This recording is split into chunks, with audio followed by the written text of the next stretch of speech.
সাম্প্রতিক বাংলাদেশে কোঠা আন্দোলনের নামে সন্ত্রাস, রাহাজানি, নৈরাজ্য, অগ্নিসংযোগ এবং সরকারি স্থাপনা ধ্বংসের প্রতিবাদে বঙ্গবন্ধু লেখক সাংবাদিক ফোরামের উদ্যোগে ব্রিটিশ প্রধানমন্ত্রীর কাছে স্মারকলিপি প্রদান করা হয়েছে। বাংলাদেশে যে কোটা আন্দোলনকে কেন্দ্র করে স্বাধীনতা বিরোধী এবং মৌলবাদীরা বাংলাদেশে যে হত্যাযোগ্য এবং ধ্বংসাত্মক কর্মকাণ্ড করেছে এবং সন্ত্রাস করেছে, এই বিষয়ের উদ্বেগ জানিয়ে আমরা 10 ডাউনিং স্ট্রিটে ব্রিটিশ প্রধানমন্ত্রীর নিকট আমরা স্মারকলিপি প্রদান করি বঙ্গবন্ধু লেখক সাংবাদিক ফোরামের পক্ষ থেকে।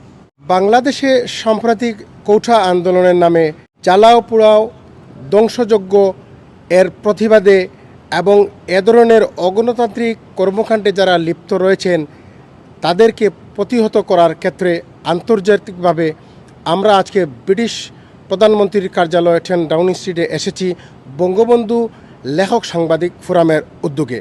এ স্মারকলিপির মাধ্যমে বাংলাদেশে এসব নৈরাজ্যকর পরিস্থিতি বন্ধের দাবিতে সহযোগিতা করা এবং যারা এই বাংলাদেশের উন্নয়ন বিরোধী, স্বাধীনতা বিরোধী রয়েছেন তাদেরকে প্রতিহত করতে আন্তর্জাতিকভাবে ব্যবস্থা নেওয়ার পক্ষে এসব স্মারকলিপি প্রদান করা হয়। আজকে আমাদের বঙ্গবন্ধুর লেখক সাংবাদিক ফোরামের দেওয়া স্মারকলিপির মূল উদ্দেশ্য হচ্ছে বাংলাদেশের যে কোঠা আন্দোলনের যে পিসফুলি আন্দোলন ছিল ছাত্রদের, এখানে ঢুকে যে নৈরাজ্য সৃষ্টি যারা করেছে তাদেরকে আইনের আওতায় আনা এবং তাদের বিচার করা। এই বাংলাদেশে এই যে সাম্প্রদায়িক রাজনীতি যারা করেন বা করতে চাচ্ছেন, এই কোটা আন্দোলনের নামে যে হিংসাত্মক এবং ধ্বংসাত্মক কাজ করেছেন, এটা তীব্র নিন্দা এবং প্রতিবাদ জানাতে আমরা আজকে এখানে 10 ডাউনিং স্ট্রিটে বঙ্গবন্ধু লেখক সাংবাদিক ফোরামের নেতৃবৃন্দ উপস্থিত হয়েছি।